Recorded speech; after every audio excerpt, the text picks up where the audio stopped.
अस्सलाम वालेकुम क्लास। वालेकुम अस्सलाम। चैप्टर 14 बायो का हम स्टार्ट कर रहे हैं। रिप्रोडक्शन। री मीन्स दोबारा, प्रोडक्शन मीन्स पैदा करना या पैदा होना। ठीक है, अगर डेफिनेशन देखी जाए रिप्रोडक्शन की तो production of individuals. Individuals means species. Species is the group of any organisms like humans, rat, mice of the same species. अब देखें रिप्रोडक्शन को अगर हम डिवाइड करें तो ये ए सेक्शन और सेक्शुअल में डिवाइड होती है। अगर ए सेक्शुअल को सबसे पहले हम डिस्कस करें, वैसे भी इसके वेरियस वेज आप लोग इस चैप्टर में देखेंगे कि आपने किस तरह जो है इसको डिस्कस करना है।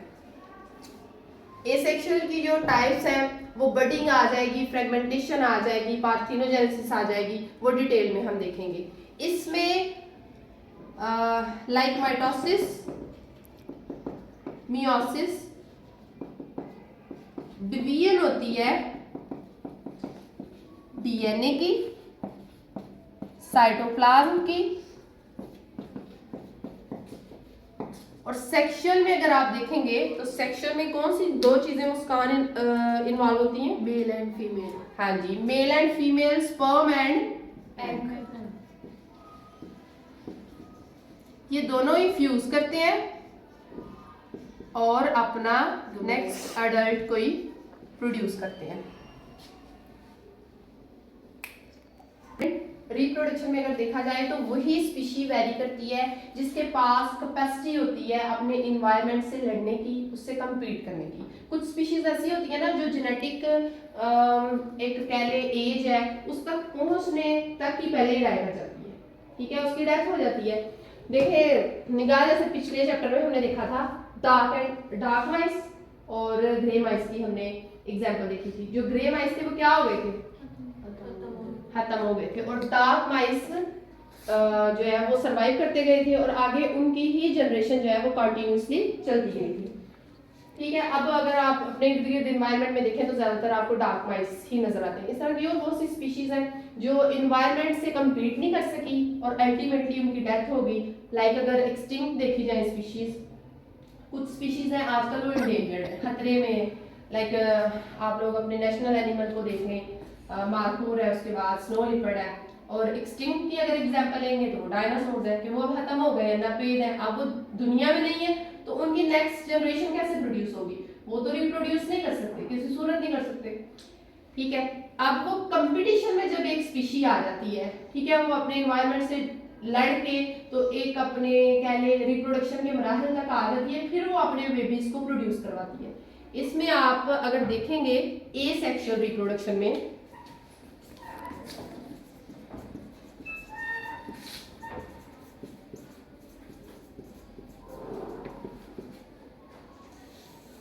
तो इसके वेरियस वेज हैं। अगर आप देखें कि इंडिविजुअल को जिंदा रहने के लिए रिप्रोडक्शन की जरूरत नहीं है, वो तो दुनिया में आ गया है, उसने तो अपना लाइफ पीरियड है उसको गुजार के तो इस दुनिया से चले जाना है। ठीक है, लेकिन एक स्पीशी है, अगर पूरा ग्रुप है आपके ह्यूमंस का, अगर पूरा ग्रुप है, ये आगे से रिप्रोड्यूस नहीं करेंगे, ये अपने बेबीज को प्रोड्यूस नहीं करेंगे, एक टाइम आएगा कि ये स्पीशी खत्म हो जाएगी जैसे डायनासोर्स खत्म हो चुके हुए हैं। ठीक है, इट मीन्स कि स्पीशी को सरवाइव करने के लिए, कंटिन्यूएशन के लिए रिप्रोडक्शन की जरूरत है, लेकिन इंडिविजुअल को उसके लिए ये कोई फंडामेंटल नहीं है, कोई जरूरी नहीं है। अब एसेक्सुअल रिप्रोडक्शन के जैसे मैंने बताया बहुत से वेज है, पार्थिनोजेनेसिस है, ठीक है, और फ्रेगमेंटेशन है, बडिंग है। इसमें से आज हम सिर्फ बडिंग को जो है ना वो डिस्कस करते हैं कि बडिंग क्या है।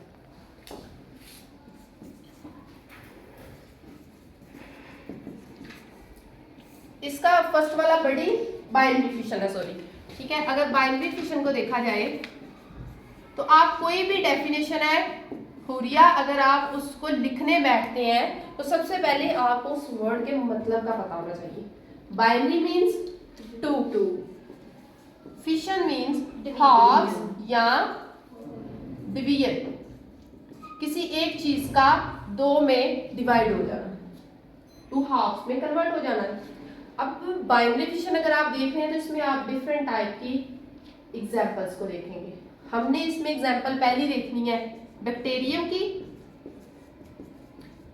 और किसकी देखें? प्रोटोजोआंस की देख लेते हैं। प्रोटोजोआंस क्या होते हैं?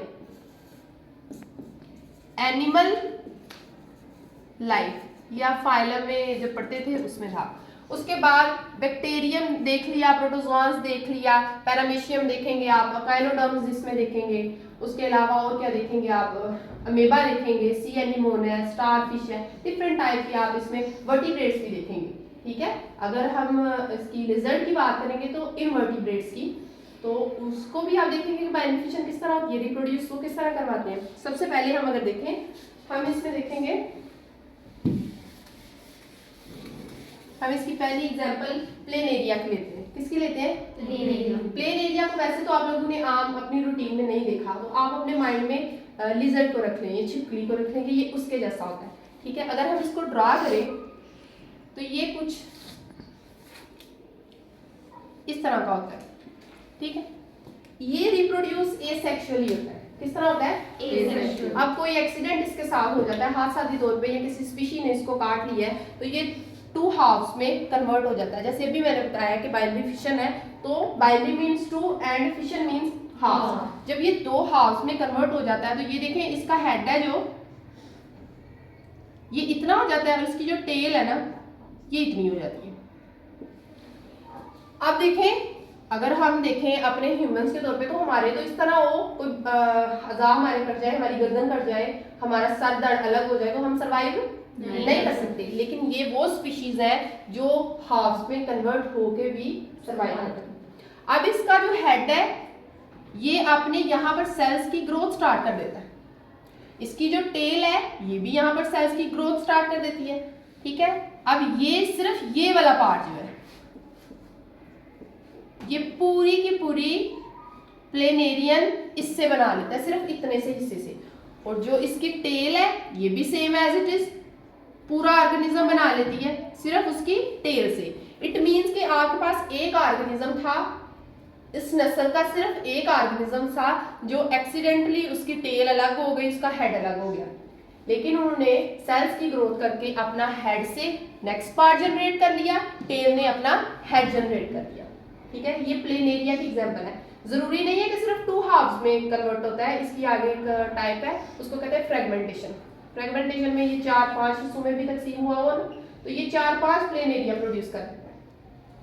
ठीक है, उसके बाद अगर हम देखें बैक्टीरियम की, तो बैक्टीरिया आपको तो वैसे अगर आप रूटीन लाइफ में देखें तो आपको हर जगह नजर आते हैं। ठीक है, ये जमीन पे नजर आ रहे हैं, आपके हाथ के अंदर बैक्टीरिया है। ठीक है, आप जो वाटर ड्रिंक करते हैं उसके अंदर है, आप जो खाना जो भी फूड है कंटेमिनेटेड ज़्यादातर होती हैं, यहाँ पर ऐसी कोई फ्रेश फूड तो है नहीं है, बन्स है, बर्गर है, इस तरह की कोई भी चीज़ है उसमें बैक्टीरिया आपको मस्ट मिलेंगे। अब वो बैक्टीरियम की अगर उसने एग्जांपल लिया तो उसको आप उसने दिखाया हुआ है कि ये उसकी सेल मेम्ब्रेन है, डबल कोटेड है ये, इसके अंदर डीएनए मौजूद है। डीएनए क्या है?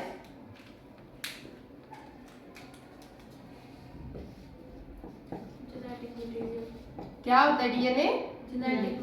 Genetic material. अब जो जेनेटिक मटेरियल जो है डीएनए का, DNA stand for also deoxy ribonucleic acid. कोई भी सेल है, चाहे वो ह्यूमन का सेल है, उसके अंदर न्यूक्लियस मौजूद होता है, और न्यूक्लियस के अंदर एक एसिड तेजाब होता है जिसको हम कहते हैं न्यूक्लिक एसिड। और वो न्यूक्लिक एसिड 2 तरह का होता है, एक डीएनए और एक आरएनए। ठीक है, अब जो डीएनए है ना, deoxyribonucleic acid, RNA stand for ribonucleic acid. अब ये इस डीएनए के अंदर आपके पास देखें, अगर हमने डीएनए के पीछे वाले चैप्टर को, प्रीवियस चैप्टर को देखा जाए तो उसमें डबल हेलिकल स्ट्रक्चर था। उसके अंदर क्या थी? बेसिस अटैच थी। क्या नाम था उन बेसिस का? Adenine, thymine, guanine and cytosine. अब ये एक दूसरे के साथ हाइड्रोजन बॉन्डिंग के साथ लिंक थी। ठीक है, गुआनिन भी, साइटोसिन भी, थायामीन भी एंड एडेनिन भी। यहाँ पर हम बात कर रहे हैं बैक्टीरियम की। बैक्टीरियम के अंदर क्या मौजूद होता है? डीएनए। डीएनए क्या करता है? अपने आप को रेप्लिकेट करना स्टार्ट कर देता है, यानी अपने जैसा दूसरा बनाना शुरू कर देता है। जब ये अपने जैसा दूसरा बना लेता है फिर ये इसकी जो सेल मेम्ब्रेन होती है ये अंदर की तरफ इन्वेजिनेट करना शुरू कर देती है, अंदर की तरफ दंसना स्टार्ट कर देती है। ठीक है, ये अब इस तरह का आपके पास स्ट्रक्चर आ जाता है जिसमें ये डीएनए जो रेप्लिकेट किया हुआ था आधा इस तरफ आ जाता है और आधा इस तरफ आ जाता है। एक टाइम आता है कि ये अपने आप को दूसरे से सेपरेट कर लेता है। क्या कर लेता है? सेपरेट। जब ये सेपरेट करता है तो आपके पास इस तरह का दोबारा से स्ट्रक्चर आ जाता है, यानी बैक्टीरिया आ जाते हैं। इसके अंदर भी उसी तरह का डीएनए आ जाता है। अगर देखा जाए तो ये डीएनए ये डॉटर है, ये डॉटर डीएनए है, ठीक है, और ये क्या था? Parent DNA. कौन सा डीएनए? पेरेंट या पेरेंट बैक्टीरिया। ये जो डॉटर है ये एग्जैक्ट सिमिलर है इसके। क्या इसमें कोई स्पर्म यूज हुए हैं? क्या इसमें कोई एग यूज हुआ है? ये सारा तरीकाकार एसेक्सुअल रिप्रोडक्शन है। इसके जरिए आप पेरेंट से उसका ऑफस्प्रिंग प्रोड्यूस करवा सकते हैं। इसके अलावा काइनोडर्म्स होते हैं और इस यहाँ तक आप लोगों को अगर कोई क्वेश्चन हो तो आप पूछ सकते हैं। टीचर काइनोडर्म्स क्या होते हैं? काइनोडर्म्स अगर बेटे आप देखें तो इसकी मैं एग्जांपल के तौर पे आपको बता देती हूँ। अभी जब मैं शुरू में बात कर रही थी तो हमने बात की थी स्टारफिश की। किसकी बात की थी? स्टारफिश की। स्टारफिश एज इट इज आप लोगों को पता है लाइक एक वाटर बॉडीज में ये प्रेजेंट होते हैं, ठीक है। अब इसके अंदर सेम एज इट इज आपके पास साइटोप्लाज्म भी होता है, इसका न्यूक्लियस भी होता है। अगर इसका एक आर्म, सिर्फ एक हिस्सा इसका, एक इसका बाजू, इसके 5 बाजू होते हैं ना स्टार, अगर आपने देखा हो तो 5 कॉर्नर्स होते हैं इसके। अगर इसका एक आर्म किसी एक्सीडेंटल वे से यहाँ से उतर जाता है, ठीक है, तो पीछे आपके पास जो स्ट्रक्चर बचता है, देखें अगर आप इस तरह का देखें तो ये वाला उतर गया हुआ है। ये क्या हुआ है? ठीक है, ये से सेपरेट हो गया है। अब जब ये सेपरेट हो जाता है तो इसके पास भी प्लेनेरिया की तरह सेम वही कैपेबिलिटी होती है, ये अपना दूसरे पार्ट अपने सेल्स के जनरेट कर लेता है और नया स्टारफिश बना लेता है। सेम एज इट इज यहाँ पर जो रह गया था उसने भी अपना बाजू दोबारा बना लेना है। ये काइनोडर्म्स इस तरह करते हैं, ये भी बायोन्यूट्रिशन सेम एज इट इज कर लेते हैं। Any other question? हाँ, एक और बात है कि आप लोगों के अंदर, हमारे अंदर, हम तो ऐसे एसेक्सुअल रिप्रोडक्शन की एक कह ले पैदावार नहीं है। ह्यूमंस एसेक्सुअल वे से प्रोड्यूस नहीं होते, इनमें स्पर्म भी इन्वॉल्व है, इनमें उसके अलावा ओवरी, एग, ये सारा कुछ इन्वॉल्व है, ठीक है। लेकिन हमारे अंदर एसेक्सुअल रिप्रोडक्शन होती है, वो किस तरह होती है? वो इस तरह होती है कि आपने पिछले दिनों कोविड को फेस किया, कोविड-19 को फेस किया, ठीक है। कोविड-19 एक टाइप का वायरस था, ठीक है, बैक्टीरियोफाज वायरस था। उसका एक हेड था, उसकी टेल थी, ठीक है, उसके अंदर जेनेटिक इनहेरिडिटरी मटेरियल था। आप लोग देखते हैं विरासती मटेरियल जो एक जनरेशन से दूसरी जनरेशन में ट्रांसफर करता जाता है। अब वो एक वायरस सिर्फ आपकी बॉडी पे, आपकी कहीं पर हेड पे, आपके फेस पे कहीं जाके टच करता था और उसका इनहेरिडिटरी मटेरियल लाइक डीएनए आपकी बॉडी के अंदर जाके इंजेक्ट करता था उसकी नीडल्स के जरिए। अब जाता वो सिर्फ एक सेल है आपके अंदर, जाता तो वो एक सेल था। अब उस आपकी बॉडी के अंदर तो नहीं इस तरह की कोई प्रोडक्शन हो रही कि उसमें स्पर्म्स आके लग रहे हैं, उसमें ओवरी, वो सेक्सुअली नहीं होता, वो एसेक्सुअली होता है। किस तरह उसको एक फेवरेबल कंडीशन अंदर प्रोवाइड की जाती है, ये आगे आप लोग पढ़ेंगे सिस्ट का, कि उसकी सिस्ट कैसे टूटती है और किस तरह वो बाहर अमीबा की भी एग्जांपल है, वो भी मैं आपको बता देती हूँ कि अमीबा किस तरह के होते हैं। ये अमीबा है, ये भी पानी में रहते हैं, ठीक है, इसके अंदर भी न्यूक्लियस होता है। क्या होता है? न्यूक्लियस। अब ये अमीबा की सेल मेम्ब्रेन है, ये न्यूक्लियस जो है ये डिवाइड करता है 2 न्यूक्लियाई में, 2 न्यूक्लियाई। इसकी जो सेल मेम्ब्रेन है ये सेम एज इट इज अंदर की तरफ इस तरह दंसना शुरू होती है और इसको कवर कर देती है। अब ये जो एक न्यूक्लियस था ये 2 न्यूक्लियाई में कन्वर्ट हो गया, सेपरेट हो गया। अब इस तरह ये इसकी सेपरेशन कर देता है, इसके अंदर एक न्यूक्लियस आ गया और ये इसकी सेपरेशन कर देता है, इसके अंदर एक न्यूक्लियस आ गया। तो आप देखें कि यहाँ पर भी जो डॉटर था वो अपने पेरेंट के बिल्कुल सेम था, यहाँ पर भी एसेक्सुअल रिप्रोडक्शन हुई और उसने अपने नए ऑफस्प्रिंग प्रोड्यूस करवा लिए। अगर आप देखें शुगर केन, गन्ने को आप देखें, वहां पर कोई इस तरह का प्रोसेस नहीं है, मेल एंड फीमेल तो इन्वॉल्व नहीं ना होते। आप उसके वो जो आंख उस पे लगी होती है, आई बर्ड होते हैं उसकी एक कह लें एक पीस के ऊपर, उसको आप जमीन में दंसा देते हैं, उससे वो नया पूरा का पूरा शुगर केन जो है वो आप प्रोड्यूस करवा लेते हैं। इस तरह आलू है, उसकी एग्जांपल ले लें, उसके ऊपर छोटे छोटे बर्ड्स लगे होते हैं, उसको आप ज़मीन में उगाने के लिए लगाते हैं, उससे आप एक पूरा वो कितने ज़्यादा आलू जो है वो प्रोड्यूस करें।